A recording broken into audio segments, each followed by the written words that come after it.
Makanya saya tanya sekarang,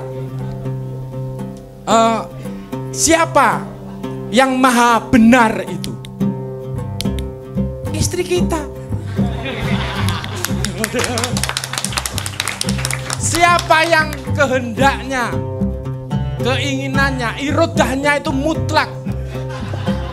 Kan begitu.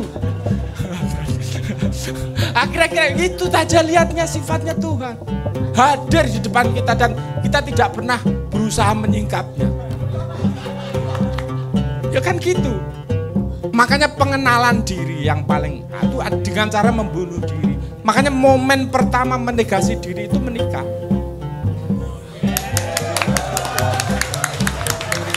Gak penting saya ini, gak penting, yang penting dia. Kira-kira. Tapi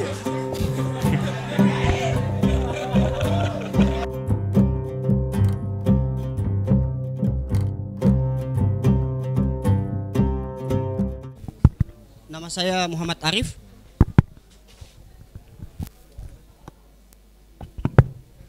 Nama saya Muhammad Arif dari Gorontalo. Pertanyaan khusus untuk Yai Irfan. Pertama, saya adalah orang yang meyakini bahwa religion is always a culture. Jadi pertanyaannya adalah ketika Islam dan Jawa dipertemukan, lantas siapa yang berhak berbicara tentang Islam atau atas nama Islam di Jawa seperti itu?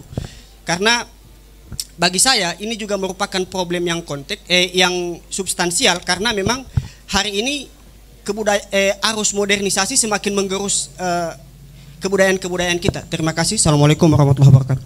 Waalaikumsalam warahmatullahi wabarakatuh. Terima kasih Mas Arif dari Gorontalo.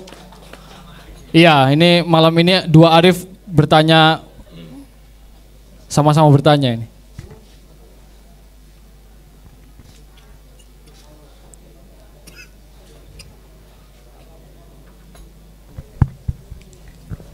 Assalamualaikum warahmatullahi wabarakatuh. Agak kesini biar kelihatan kangkolik. Ada 3 boleh ya? Ada 3 hal. Yang pertama, terima kasih Kang Irfan. Penjelasan Anda tentang alif tadi itu sebenarnya menjawab pertanyaan diskusi kita bagi saya ini ya. Yang di tempatnya pameran apa namanya itu? Obah Mama itu loh.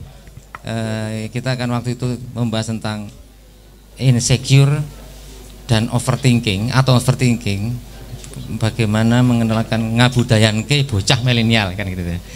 Jawabannya itu Mas, bagi saya ya, bahwa konsep alif itu yang yang perlu kita sangokke gitu ya, diberikan kepada anak generasi milenial biar tidak setiap kali ada perubahan tren baru dan sebagainya menjadi tidak ada pegangan gitu ya. Ya contoh yang waktu itu kan saya sebagai generasi jadul ini kan dulunya hanya buka YouTube tuh Mas. Tapi begitu TikTok ada kok TikTok juga bagus gitu ya. Akhirnya saya juga lihat TikTok gitu ya. Dan saya yakin banyak sekali godaan-godaan perubahan yang akhirnya membuat teman-teman di tingkat di generasi milenial menjadi tidak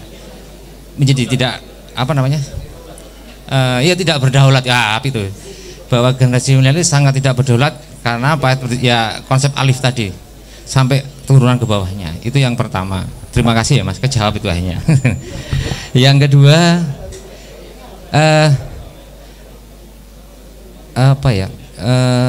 saya kemarin itu ketemu dengan seorang sesepuh di kampung saya, itu seorang MC, salah satu MC Baja Jawa yang berbahasa Jawa yang mungkin kondang ya, karena menurut dia itu alhamdulillah setiap Sabtu dan Minggu selalu terisi untuk dia sebagai MC berbahasa Jawa di perkawinan gitu ya. Dia tuh pernah, beliau lah, jangan dia karena lebih tua dari saya deh, walaupun cuma setahun ya, beliau pernah berdiskusi dengan saya itu gini, ini bukan riset secara metodologis seperti di dunia akademik, tapi melalui ilmu titen. Jadi beliau ini juga seorang kepala sekolah SMP. Dia mempunyai sebuah kesimpulan bahwa setiap anak yang berkomunikasi dengan orang tua menggunakan boso, apa ya, boso bukan kromo inggil ya, artinya boso ya mas gitu ya, kromo lah gitu ya. Itu rata-rata yang dia temukan hidupnya sukses. Kedua, rata-rata patuh kepada orang tua. Yang pertama patuh pada orang tua, dan yang kedua rata-rata sukses. Cuman sukses di sini indikatornya tidak melulu material, jadi artinya tidak ditentukan secara kuantitas. Mungkin apa ya, barokah gitu ya.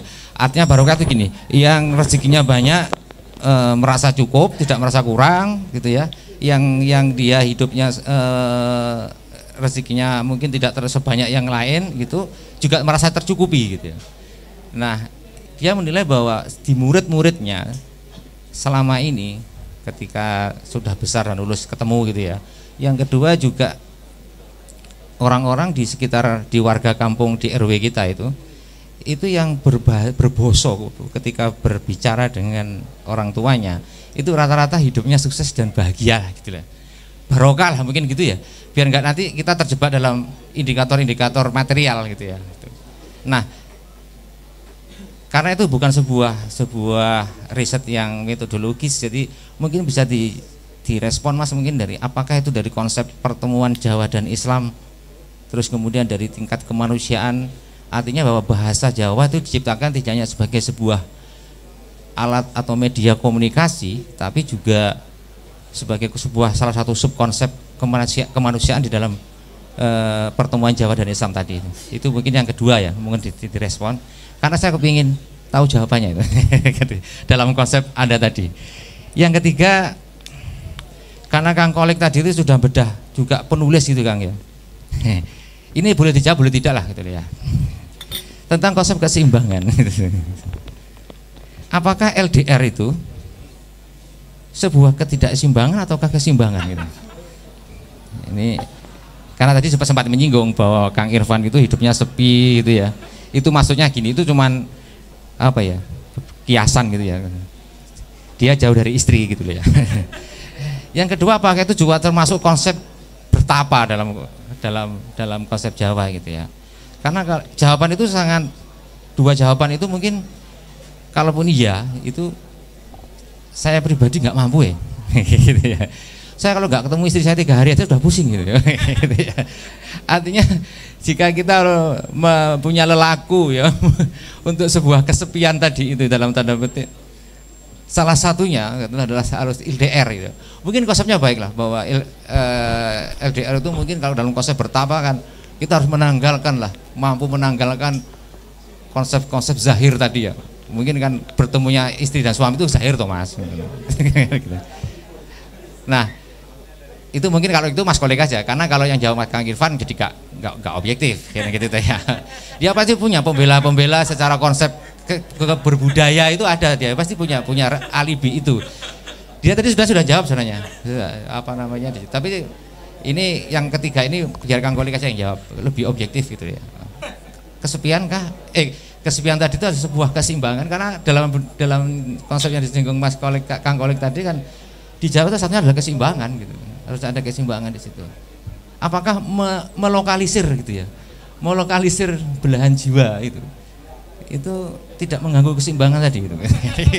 Karena bagi saya sangat mengganggu itu. Mungkin itu ya Bos. Terima kasih ya. Assalamualaikum. Terima kasih Mas Irfan, Mas Arif atas pertanyaan. Ada 3 hal ya. Oke, bentar. Yang online ada nggak? Belum ada ya. Oke, 1 ya, Mas Kopiah. Bisa maju ke depan. Nama, asal dan langsung pertanyaannya ya.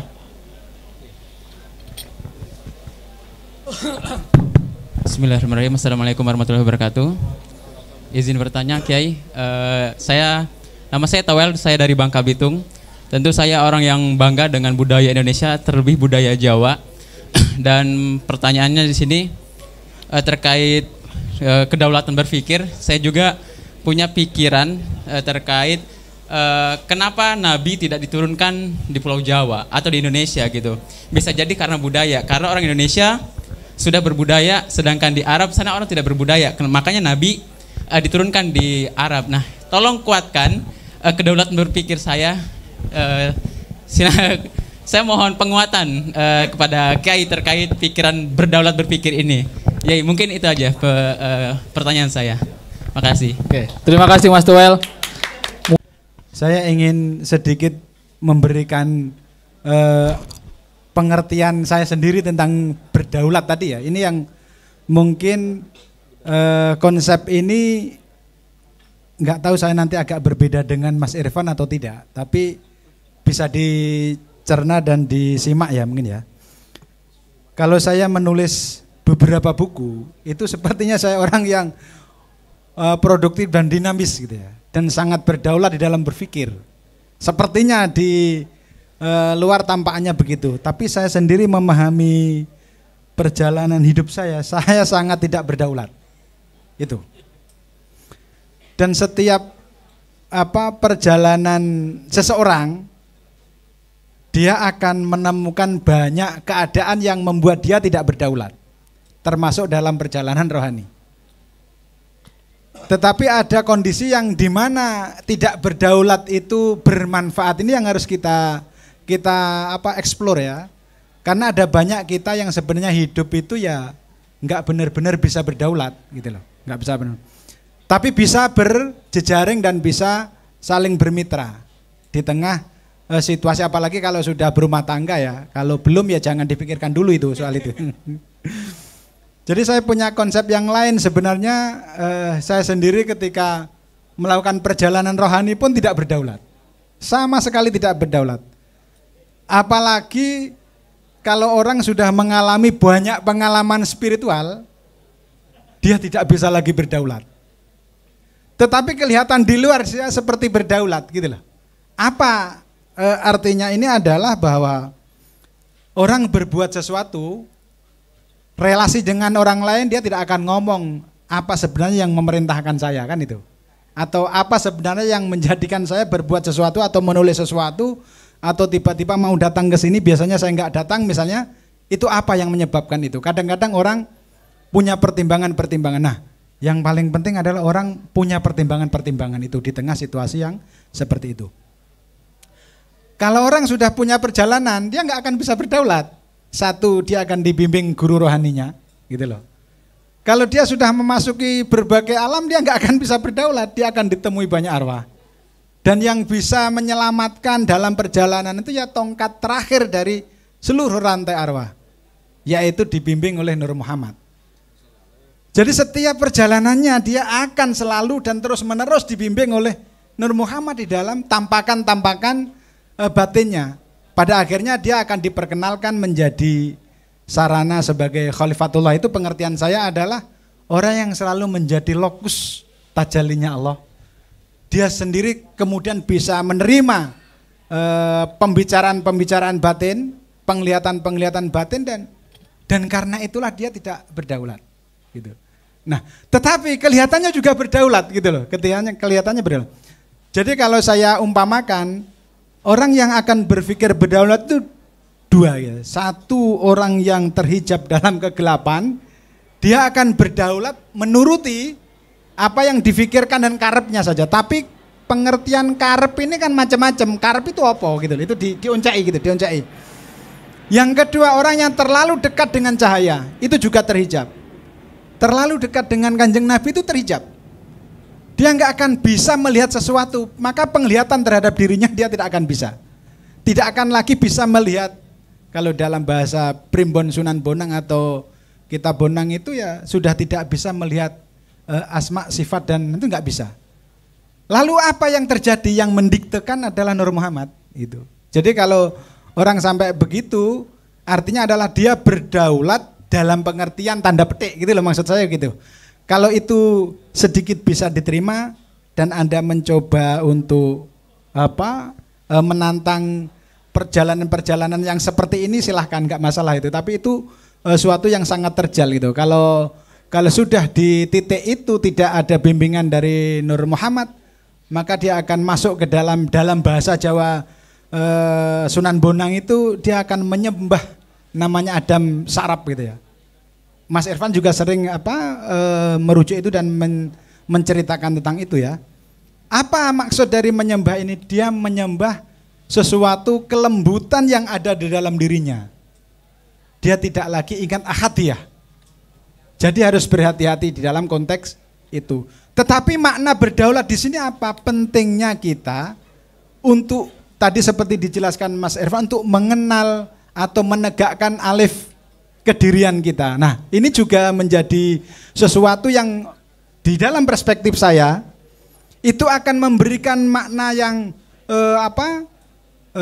bermanfaat dan maslahat ketika alif kedirian kita itu dipertemukan dengan alifnya Allah.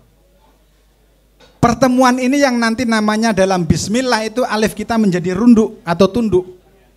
Yang muncul adalah akhirnya lam jalalah. Ketika sudah alif kita tunduk itu maka yang berbicara adalah ingsun sejati. Ingsun sejati ya wahwallah gitu kan gitu. Tetapi proses seperti ini adalah kasus tertentu di dalam seseorang gitu loh. Ada orang yang perjalanannya masing-masing berbeda. Ada orang yang makomnya memang kasab. Makomnya kasab itu bukan kasaf ya.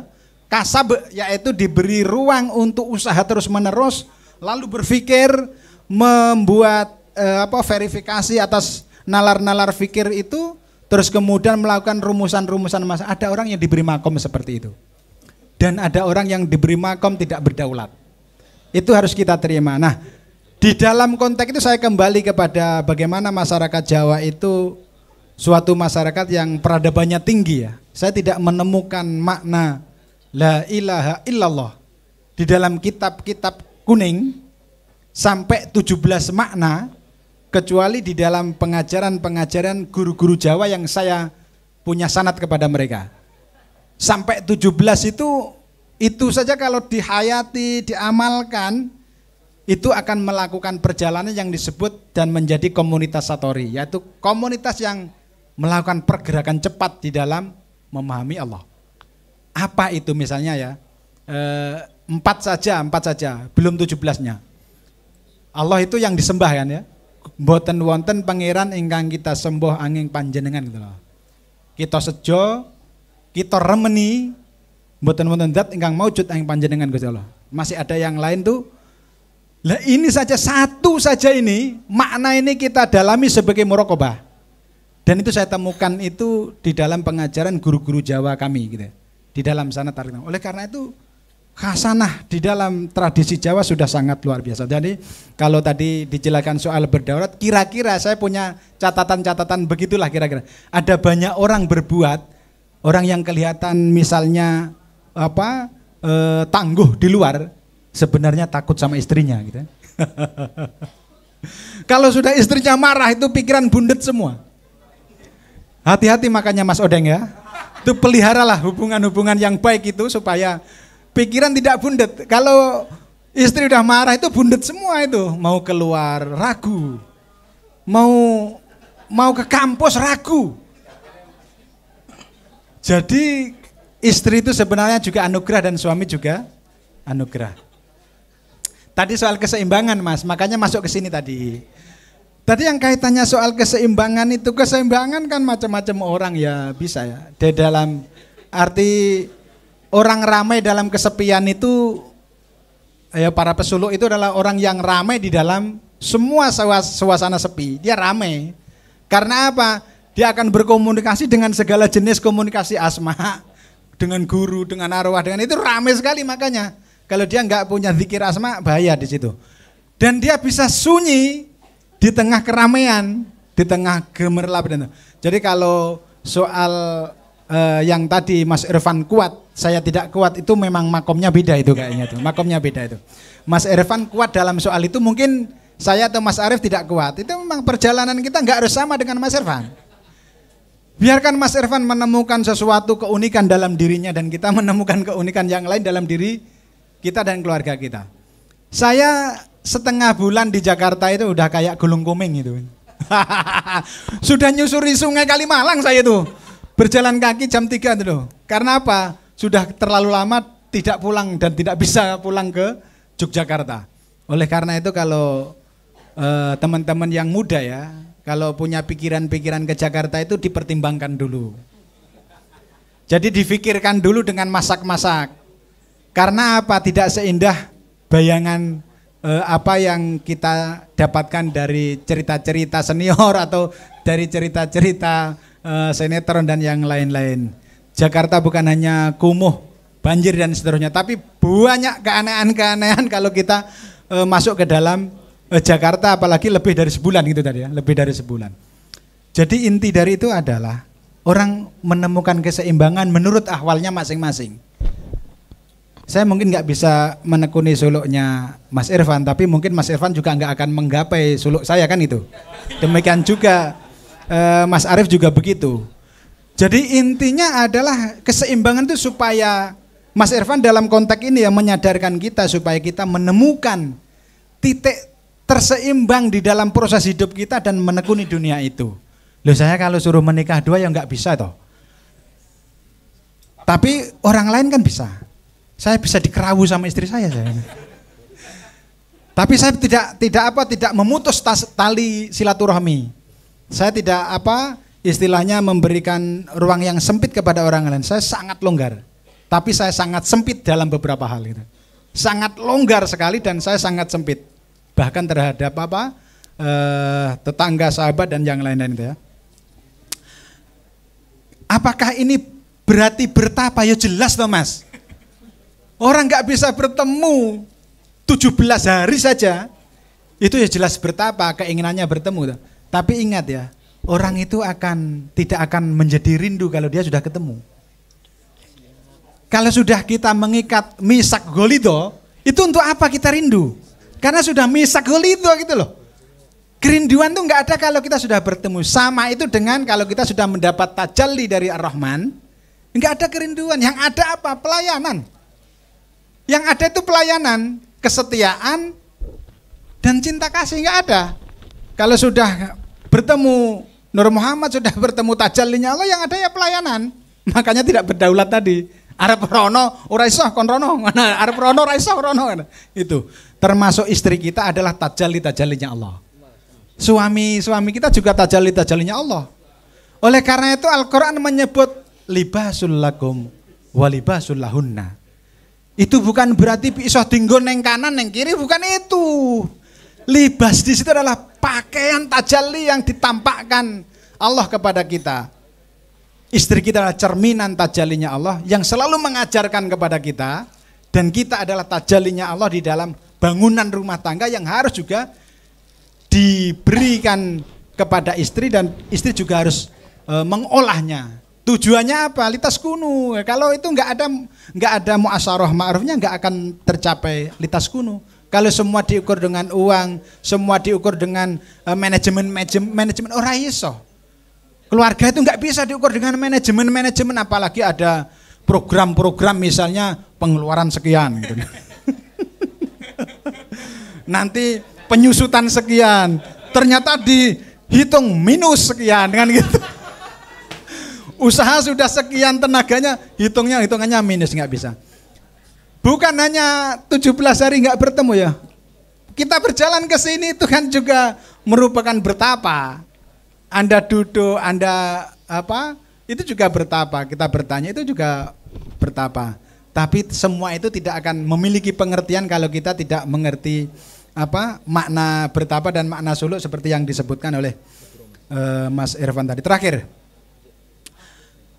soal pertemuan Jawa dan Islam ya, saya sedikit akan menambahkan, mungkin nanti bisa ditambahkan oleh Mas Irfan, bahwa saya mempelajari Sunda beberapa bulan ini karena saya ingin menulis tokoh tentang Sunda ya, dan juga mempelajari Jawa. Memang itu sekarang ini kita sudah campur aduk pengetahuan, dan orang yang bisa menjernihkan itu, campur aduk pengetahuan itu bikin ada kolonialisme, ada fase yang disebut Mas Irfan kolonialisme, ada fase sebelum itu, ada fase sedikit perlawanan terhadap kolonial, ada fase asar-asar atau bekas-bekas dari pengetahuan kolonial masih muncul itu loh.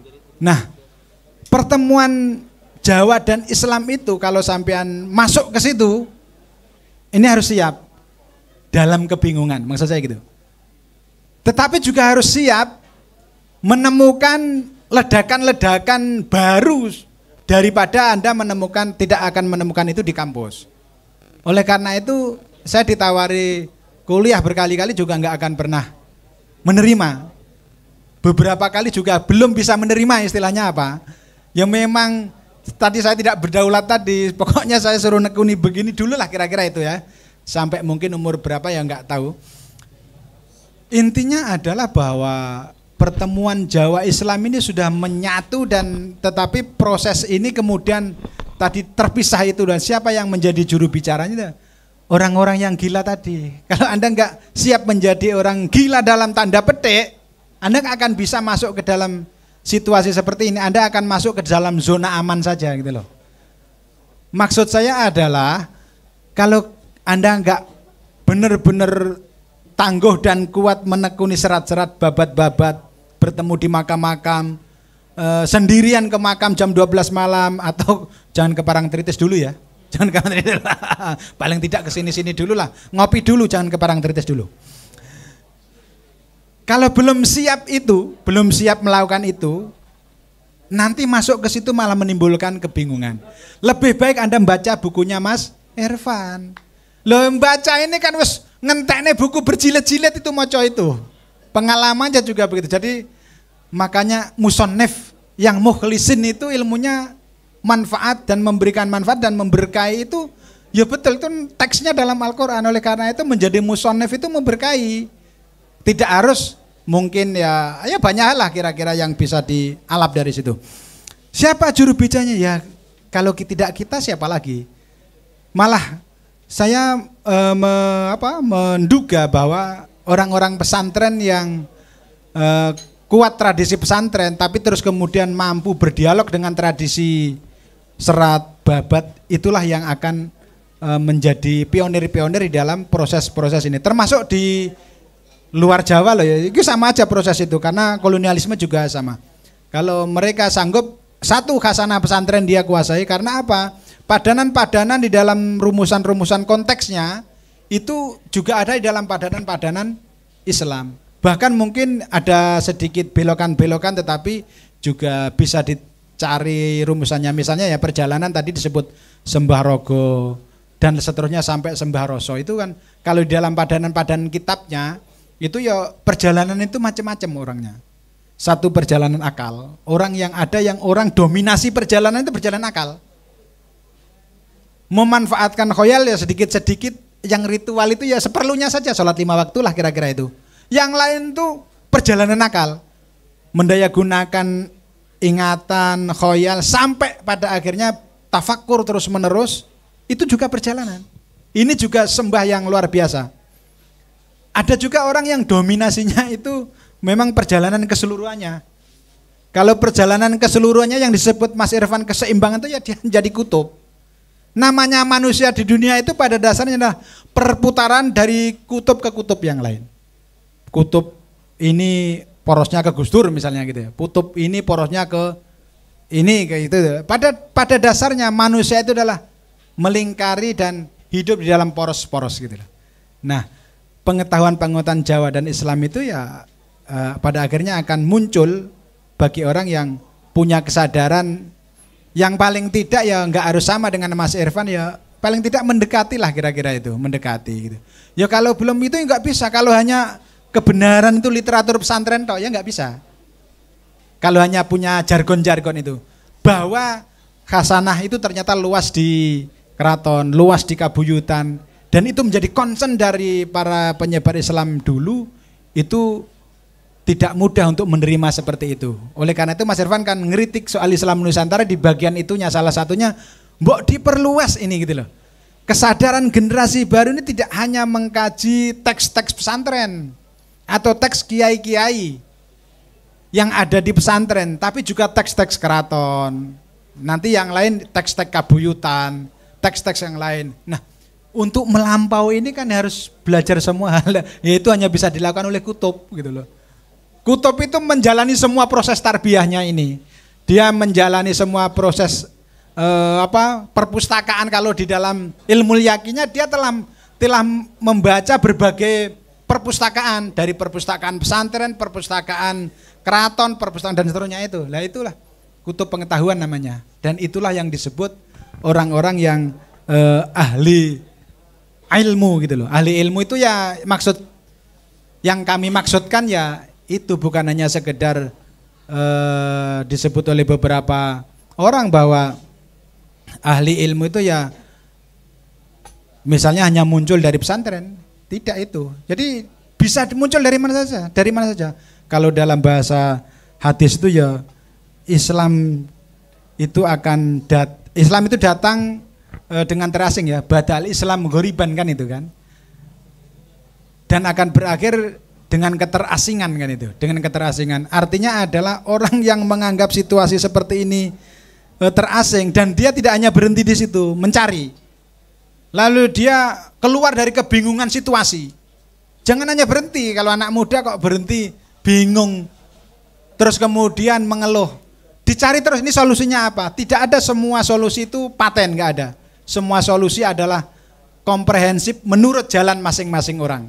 Menurut jalan yang bisa diselesaikan. Oleh karena itu kalau kita melihat situasi ini maka saya optimis bahwa akan lahir generasi-generasi yang nanti mampu mensintesakan proses ini menjadi satu, mengilmui kembali tentang Jawa dan Islam.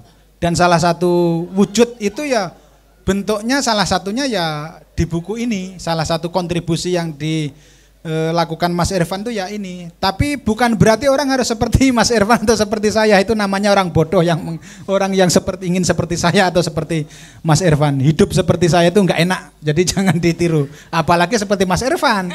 Wah sangat sama sekali nggak enak.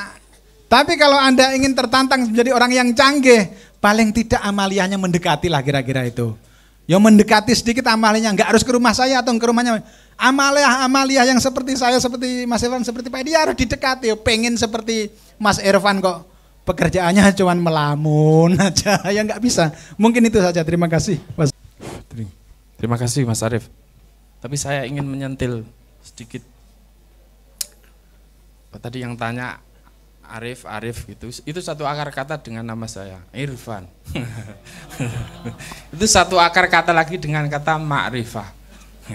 Jadi ini memang agak khusus malam ini. Begini, ini saya harus nyinggung ini soal saya, ini soal tadi keterasingan. Orang yang masih terpaku pada keterbatasan yang dohir, dia perlu pertemuan gitu. Tapi meminjam bahasanya Titi DJ sama siapa itu yang divanya itu, Titi DJ ya, itu hanya kekuatan cinta yang bisa melampaui, mentransendensi ruang waktu itu. Dia nggak lagi butuh, dia tidak punya batas ruang waktu, dia bisa manunggal begitu. Nah itu persis kayak dulu itu saya sering gojekan, nun sewu kalau ini porno, tapi bagi yang teman-teman yang belum menikah, mohon maaf. Dulu pas habis nikah itu sempat kita berhubungan badan begitu. Apa yang saya lakukan? Ini saya ingin agak vulgar-vulgaran. Itu saya bisikkan kepada telinganya, Dek, sekarang kita sudah manunggal, lahir batin. Kita sudah nemplek itu, tapi sekaligus hati kita itu terhubung. Dan ini tidak akan pernah terpisah. Karena pada dasarnya kita tidak pernah terpisah. Dengan realitas yang sejati bernama Tuhan, kita nggak pernah terpisah. Kenapa kembali? Kamu yang nutupi sendiri itu. Nah, kira-kira begitu. Nah, kasusnya, makanya rumus kedaulatan di dalam apa yang saya sampaikan tadi, kedaulatan diri itu menegakkan alif kedirian. Apa yang disebut alif kedirian? Yang saya ingin sebut diri itu adalah D besar. Karena Tuhan itu tidak jauh. Tuhan itu ada dalam realitas diri kita sendiri, tapi juga sekaligus bukan di dalam realitas itu sendiri. Makanya nanti ada konsep nafi isbat itu. Tuhan di luar atau tidak di luar, tidak di dalam, begitu. Kira-kira begitu. Jadi ada gerak ganda. Makanya rumusnya menegakkan kedaulatan D besar adalah membunuh kedaulatan diri kecil. Karena kalau freedom di dalam bahasa Barat itu bermakna menuruti dorongan diri kecil. Iya kan? Akhirnya justru dengan kebiasaan menuruti dorongan diri kecil ini, Anda justru tidak berdaulat karena Anda sedang dikendalikan oleh nafsu-nafsu Anda, dikendalikan oleh stimulus yang mencerap pikiran-pikiran Anda, sehingga Anda terombang-ambing dalam lautan puspa ragam kejadian sekarang di TikTok, di Facebook, di media sosial. Kita seolah-olah terombang-ambing, kita larut dalam nafsu, kita larut dalam itu, pikiran kita larut dalam itu nggak berdaulat itu. Makanya rumusnya itu negasi diri. Kalau ingin berdaulat tadi, omongannya Kang Nurholik tadi. Jadi antara kamu berdaulat atau tidak berdaulat, dilihat dari sudut tadi, diri besar atau diri kecil. Kan begitu, kedaulatan sejati pada hakikinya sebenarnya ada, daulah sejati itu ada di sana, ada di D besarnya itu. Dan itu sebenarnya manifestasi tajaliatnya di sini. Makanya ketika ditanya gini, sederhananya lah. Kalau Anda pengen berdaulat sebagai suami, Anda harus menegasi diri Anda untuk mengisbat kepada istri Anda. Begitu. Tak ada yang lain selain dirimu yang selalu ku puja, gitu kan? Gitu memang. Makanya saya tanya sekarang, siapa yang maha benar itu? Istri kita. Siapa yang kehendaknya, keinginannya, irodahnya itu mutlak? Kan begitu. Akhirnya itu tajaliatnya, sifatnya Tuhan hadir di depan kita dan kita tidak pernah berusaha menyingkapnya. Ya kan gitu. Makanya pengenalan diri yang paling itu dengan cara membunuh diri. Makanya momen pertama menegasi diri itu menikah.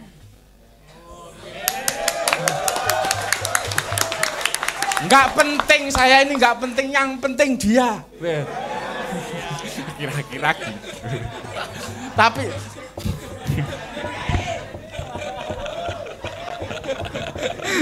saya yakin istri saya senyum-senyum ini di sini. Pulang-pulang langsung lihat kan kayak gitu. Biasanya kayak gitu. Itu orang lupa bahwa keadaan paling ruhani itu momen ketika kita menikah. Itu peristiwa paling ruhani. Bahkan di kitab-kitab klasik kita itu disebut sebagai setengah dari agama ini. Karena di situ intinya. Kalau Anda nggak mati diri Anda membaca Quran, Anda akan bekuk artinya itu sesuai keinginan Anda. Sepandai apapun Anda pakar usul, Anda pakar tafsir, kalau diri Anda yang kecil ini belum tunduk, Anda akan hanya menggunakan ayat-ayat Al-Quran itu untuk menuruti nafsu dan kepentingan gagasan Anda yang sudah bangun sebelumnya. Makanya ini momen penting, kawah candra di muka kalau untuk menegakkan D yang besar tadi. Di tradisi Jawa itu, jadi wanita itu bayangannya, makanya nanti kualitas Tuhan itu yang paling tinggi itu dia tidak disebut dengan nama feminin, bernama Dzatun, itu ada tak marbutoh di sana, itu feminin, nanti kualitas tertinggi itu. Kalau jenengan masih menyebut nama Allah misalnya, masih pakai kata ganti huwa, dia, tapi laki-laki. Nah nanti itu yang paling puncaknya, dia yang feminin. Begitu, jadi makanya nanti itu representasi, makanya belajarlah kalau pengen mengenal Tuhan, kenalilah istri Anda.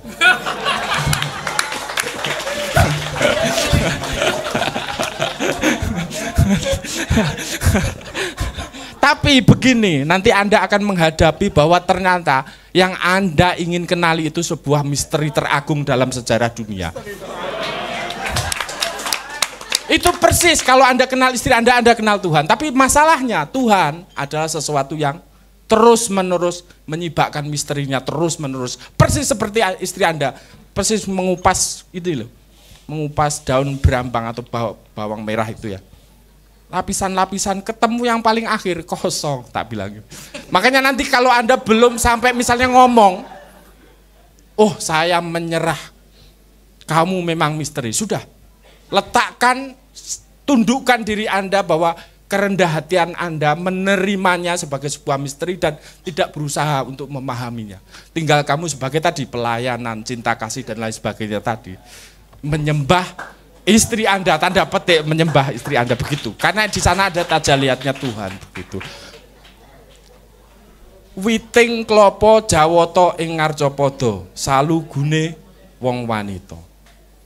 Wit klopo jawata ing ngarcapada, dewata di alam marcapada ini, di alam semesta ini, dunia ini, salugune wong wanita.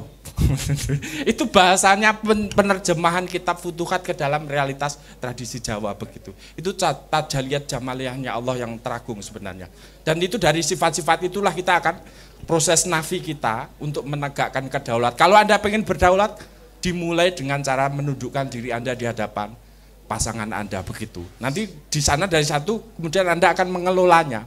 Belum nanti kalau muncul anak Anda itu laku lebih keren lagi. Karena nanti laku penafian diri ini harus terus-menerus, tidak hanya terpaku kepada istri Anda.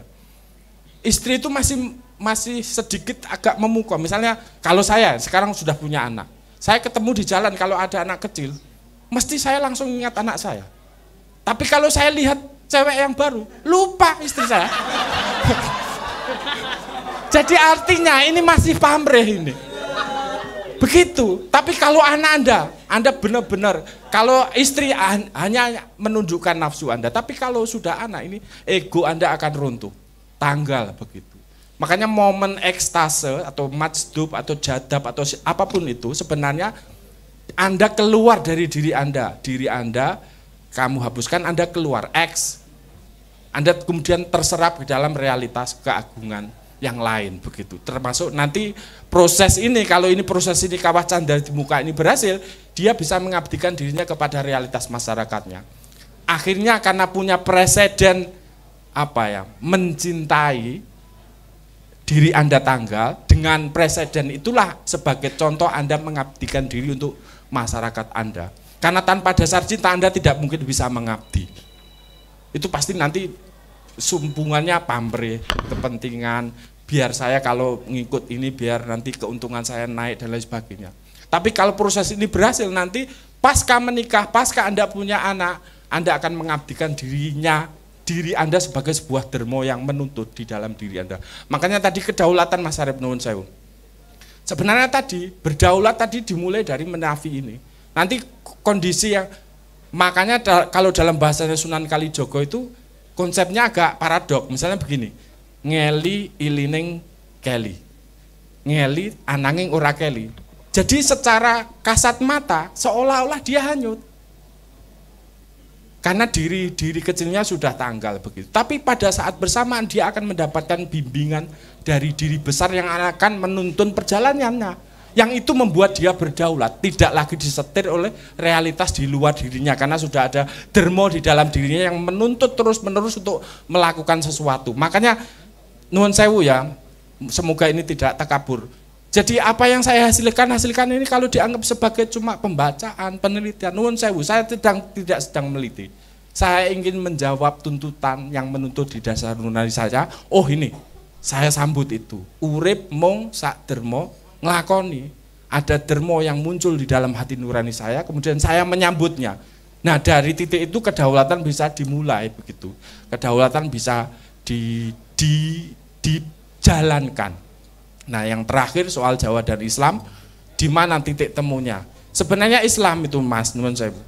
Islam itu agama namanya agama fitrah, agama yang hanya membenarkan sesuatu yang fitri di dalam diri kita. Jadi sebelum orang itu punya baju agama, orang itu punya dorongan di hati nuraninya itu berbuat lurus, hanifam muslimah begitu sebenarnya. Nah Islam datang itu hanya ingin mengawal ini, agar dorongan fitrah nurani yang hanif tadi itu sesuai realnya. Karena kita selain punya dorongan yang hanif di dalam diri, kita punya pamrih.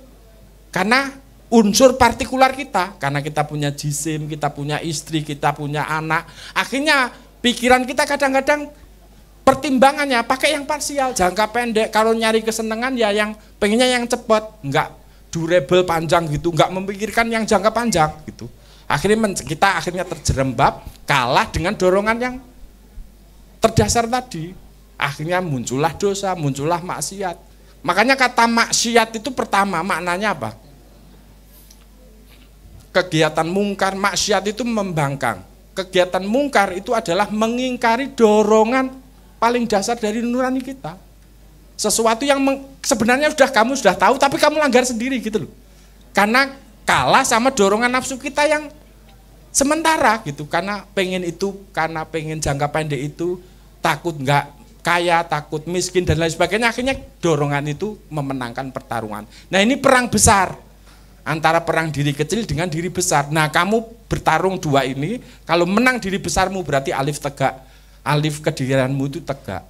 Sastro alifnya itu tegak. Kalau dalam bahasa di Kesultanan Mataram disebut sebagai jumeneng. Jumeneng noto itu setelah apa? Setelah perang. Perang dalam apa?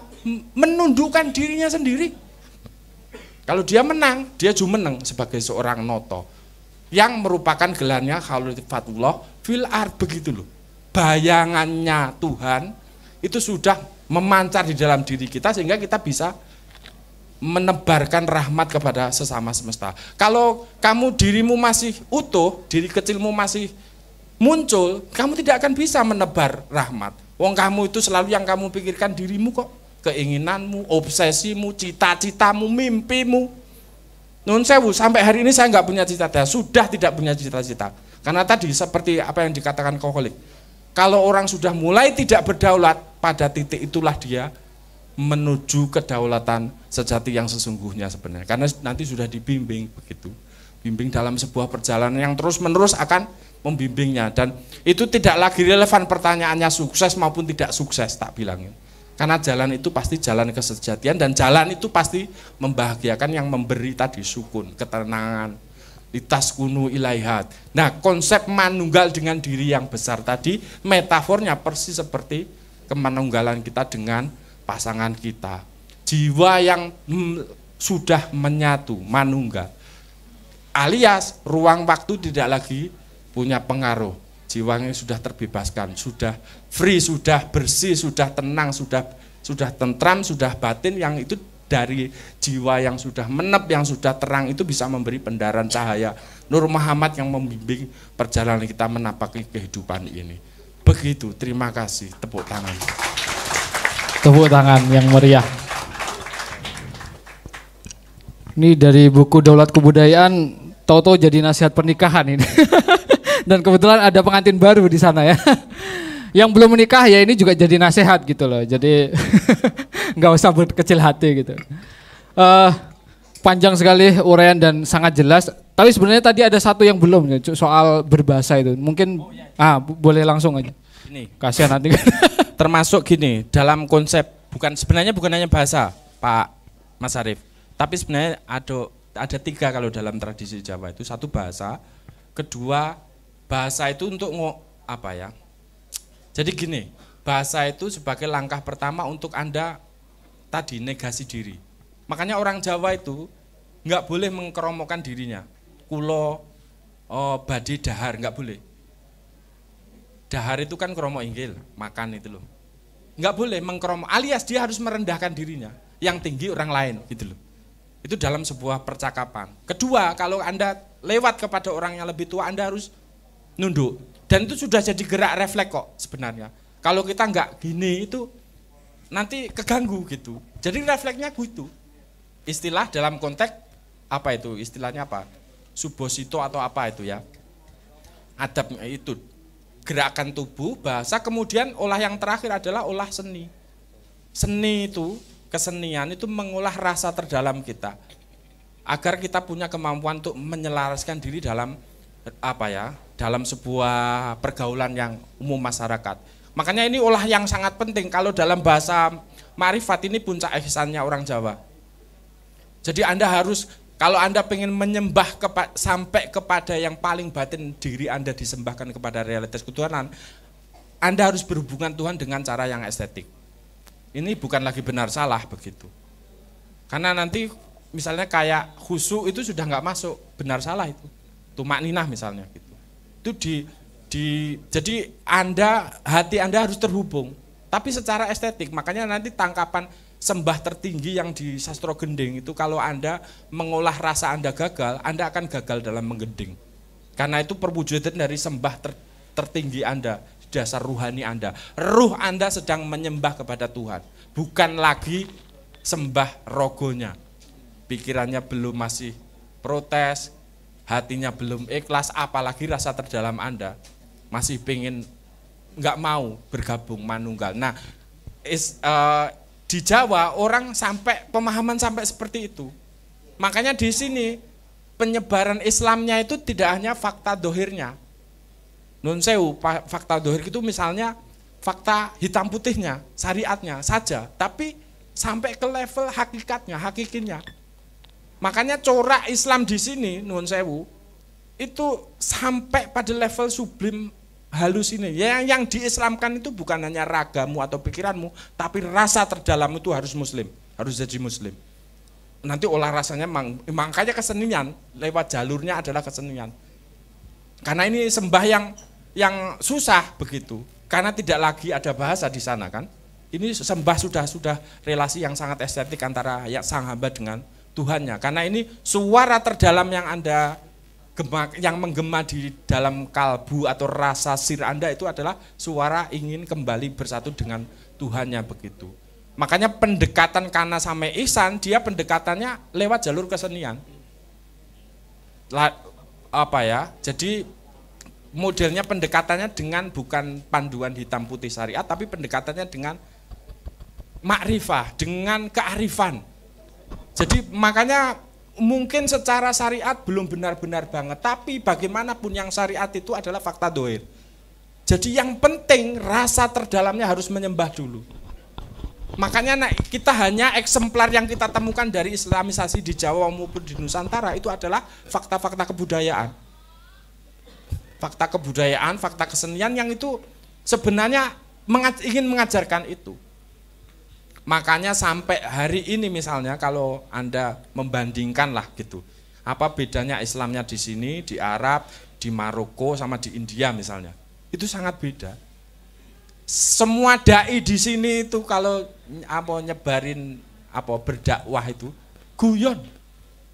Ayo, saya tunjukkan satu saja dari negara Islam yang lain kalau dakwah guyon. Itu kan ngeri, ini sudah pakai kearifan itu. Sudah makanya orang itu selalu karena rekaman cadangan kultural itu masih ada, dia sampai bertahan sampai hari ini.